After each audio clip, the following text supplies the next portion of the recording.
After India hammered Australia at Perth, the hosts bounced back very quickly to level things up at 1-1 as we head into the third test match which takes place at the Gabba, Brisbane. Hello and welcome to Republic World. I am Ankit Banerjee and I am joined by Shane, and we are going to preview the match at length where we speak about the combinations, the playing 11s and also the weather, of course.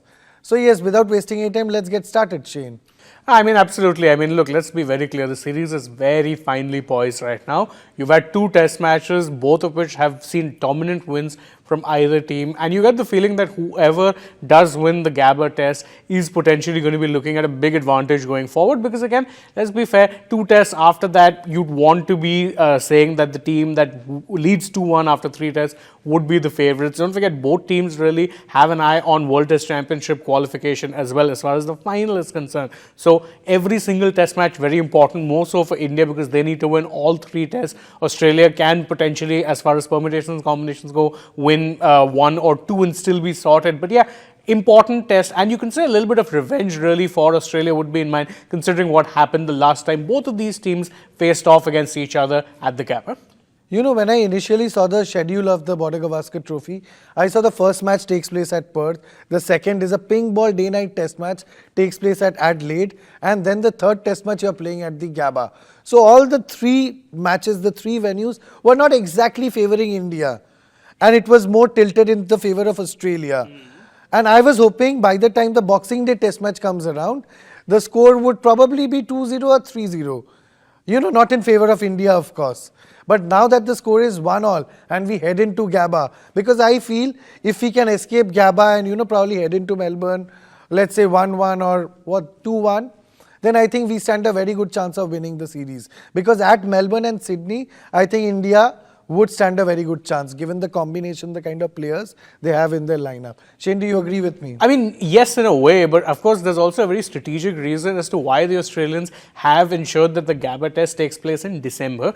Two things. One, the curator recently revealed that early on, obviously the pitch will be a lot spicier than when you play later in the summer. So early onset of the summer, you can make the pitch fresher and it's going to have a lot more bite and bounce. The second thing, and this one is very, very important, Australia have a very good record in test matches that are played at the Gabba before Christmas. That is the main reason why they've ensured that the test match is played here. So the schedule was made very strategically. Correct. Because if you actually look at the last two test matches that Australia have lost at the Gabba, of course, there was that test match against India, and then early this year they lost to the West Indies at the Gabba. Both of those test matches took place in January. It's not a coincidence.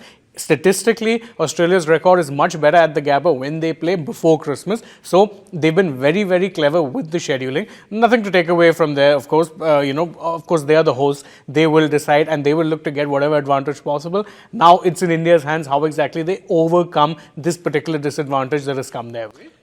Shane, the biggest talking point after the Adelaide test match was the fact that now, after Rohit Sharma has failed at number 6 and so has KL Rahul, are we going to see a change? Is Rohit Sharma going to, be back at opening the batting with Yashasvi Jaiswal? KL Rahul comes down the order. There have been a lot of plaudits who have been, backing that Rohit Sharma should be opening the batting. What do you think? I think it should happen because again, if you look at the way Rohit has been playing recently, obviously I don't think he's someone who's going to be seen as a big threat, and I hate saying that, but the fact of the matter is his form has been pretty poor in Test cricket. But if you want him to be performing at his best, it has to be in the opening position. He had mixed returns as a middle order bat. In fact, it led to him getting dropped from Test cricket altogether when he was first playing there. His renaissance both in white ball and red ball cricket came at the top of the order. The other advantage, of course, is that KL Rahul is someone who does tend to perform well in the middle order. The same cannot be said about Rohit. You need Rohit firing. You need to be playing him at the top of the order. That'll be the best place because otherwise it makes no sense having him. He does tend to not do well in the middle order. He's just unsure on how to approach his innings. He tends to approach it much better when he's out there getting things off to a good start. That's the best role for him right now. Kohli did get 100 in the second day, say, in Perth. But at Adelaide, though he's got a very good record at Adelaide, but this time round he didn't click in the Adelaide.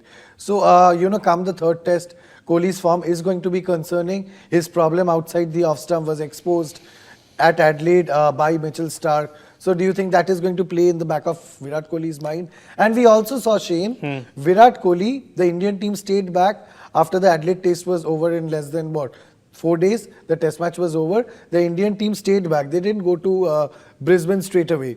And Kohli, we heard from reports that Kohli was, working on his back foot game. So is that going to come in handy at the Gabba? Yeah, two reasons that might help him. One, of course, is the fact that he's been caught, nudging forward too often. So what tends to happen then is that once he's bowled in that corridor of uncertainty, he'll come forward but not really offer much of a shot. He'll press forward. Yes. And then what happens is it'll take his edge and then it just finds either the keeper or the slips. So the back foot there will be more advantageous because it'll perhaps give him a little bit more time to read the ball. Second, of course, we know Brisbane is always a venue where, back of a length bowling tends to work wonders because you will look to bounce it in short. It's always been one of the bounciest tracks in Australia historically, and the curator has come out and said that that's exactly what we're going to be trying to prepare for this test match. So yeah, no harm actually, working on your back foot game. When it comes to the short pitch stuff, I'm not as concerned with Kohli because he does tend to rock back onto the back foot and play his pull shots really well. Rohit, another one who, we know is a good hooker of the ball, also a very good puller. With Kohli, the main focus will be how exactly it is he deals with the early movement, because that's what has tended to catch him out more often than not lately. And that's something that could be a concern, given we are hearing, and you can confirm this for me, that it could very well be a little bit rainy on the next 5 days. Absolutely, because it's been, raining for the past 1 week or so. So yes, there are high chances of rain, but surely nobody wants it to rain. Moving forward, the biggest worry for me when you look at both the test matches is Jasprit Bumrah. He also broke down in the second test match, but again he's back to bowling in the nets and all of that. So I feel that beyond Bumrah there is nothing. India stands a little exposed when it comes to the bowling side of things. So that is a big concern. So do you see a change in the third test match where probably Akash Deep comes into the side and Harshit Rana goes out? I mean, that is seemingly what's being suggested. We've been hearing talk about that a lot, that Akash Deep could come in. I will say this, it might be a bit unfair on Harshit, not because he's only had one poor performance, but because I don't think the Adelaide pink ball test played to his strengths. He's someone who, tall bowler, hit the deck, perfectly suited for the Gabba. I think I'd have liked to see him get another run out. It's a very tricky call now. Oh, it is. No two ways about it. I would love to see him get an extended run. And Akash Deep on the other end is a little nippy, a little zippy through the track. Yeah, and he's someone who will get you, some control early on. I think, dare I say, he's the closest you have to a Mohammad Shami replacement, and you're really missing Shami right now. But of course, we know that the BCCI is keeping tabs on Shami, ensuring that, his body can take the workload of actually bowling regularly. Don't forget, he last played a competitive international game in the 2023 ODI World Cup final. So it's been a while. So they're monitoring him. I don't think you're going to see him before Melbourne at the earliest, if so. So till then, India will have to make do with what they have. Akash Deep potentially a good option there, but I think it's not going to be as straightforward a call as people are making it out to be. I think team management will be debating this one, and I wouldn't be surprised if there's no change made and Harshit retains his place, potentially only because Brisbane is expected to be bouncing. Right, absolutely, without a doubt. Also, how do you think India would now be planning to, see the back of Travis Head? Because this guy has really troubled us, given us nightmares. I mean, it's become such a repeat at this point. Head scores a ton, Australia win. And it's just become a thing. And although I will say this, I think strategically India were found a little bit wanting against Head. We know that early on in his innings, he's susceptible to the short pitch bowling. We know that if you catch him in that corridor of uncertainty, he can be found wanting. Mitchell Starc showed it in the first playoff of the IPL 2024. Then Vaibhav Arora showed it in the IPL final of 2024. You get the ball to move around early on, he can be a little uncertain. Once he's set though, doesn't matter what you're really bowling at him. So you need to be getting him early, target him with that fourth stump line and short pitch stuff. We know that short pitch stuff tends to bother him. We saw England use that tactic very effectively during the Ashes last year. They were using it very nicely. They were looking to bounce him out. They would use Mark Wood, to look to target him with short pitch stuff. He's not very comfortable early on in his innings.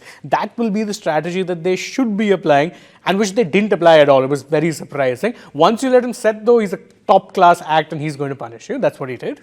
So yes, there are chances of rain, as we find out from all the AccuWeather reports that are doing the rounds. But we also got a fair idea as to what exactly can be expected at the Gabba. I feel it's 50-50 as we head into the Gabba test match, the much awaited Gabba test match. There's going to be bounce, there's going to be spice, there is also going to be Virat Kohli. Thank you so much for joining us in this session on Republic World. Stay tuned to this website for all the latest across sports. Thank you so much.